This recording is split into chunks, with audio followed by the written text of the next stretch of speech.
चलिए दोस्तों, 5 तथ्य बिल्कुल साफ हैं। नंबर 1, जमीन कांग्रेस की सरकार ने नहीं, नाथाराम और हरिराम को बीजेपी की सरकार ने अलॉट की थी। मोदी जी बताइए आपने क्यों की थी?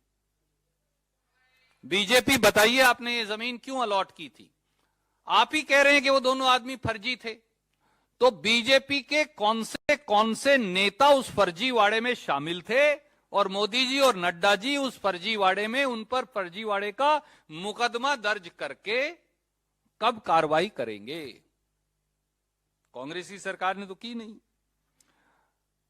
रॉबर्ट वड्रा जी ने या स्काईलाइट ने कोई वो जमीन जब खरीदी तो वो 3 साल बाद, वो भी जब वो बिक गई थी, एक आदमी को अलॉट की, उसके नाम जमाबंदी हुई, दूसरे आदमी को रजिस्टर्ड सेल डीड हुआ, उसके नाम जमाबंदी हुई, उसके 3 साल बाद उन्होंने बाजार भाव पे वो खरीद ली। अब वो जमीन भी कैंसिल हो गई, जमीन भी चली गई, जमीन का कब्जा भी सरकार के पास हो गया, तो नुकसान किसका हुआ?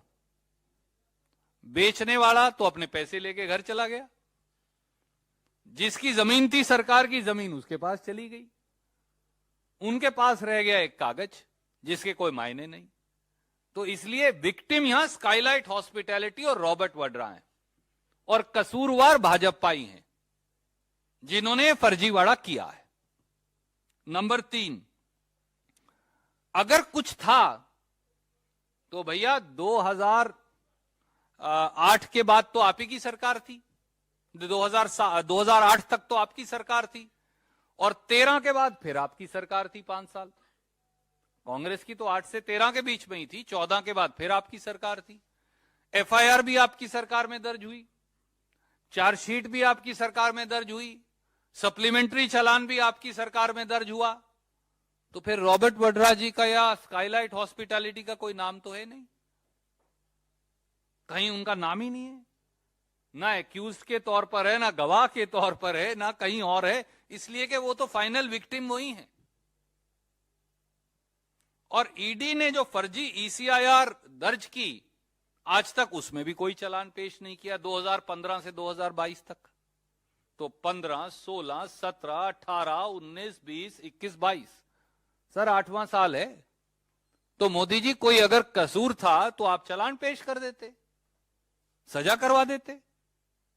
8 साल से आप एक लिख लिया पर्चा, उस पे जब चाहे इलेक्शन नजदीक आता है या कभी 2-3 टेलीविजनों पर चलाना हो तो आप भेज देते हैं कागज, बस बुलाकर चाय पिलाकर वापस भेज देते हैं।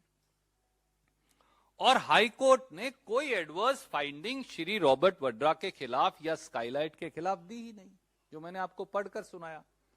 इसलिए इस प्रकार की बेवकूफियां करने से पहले भाजपा के मित्रों को मेरी ये राय है कि कम से कम थोड़ा सा पढ़ लिख लें, तो नफरत की जो आग में आप धधक रहे हैं वो पक्की बेवकूफियां करने से बच जाएंगे।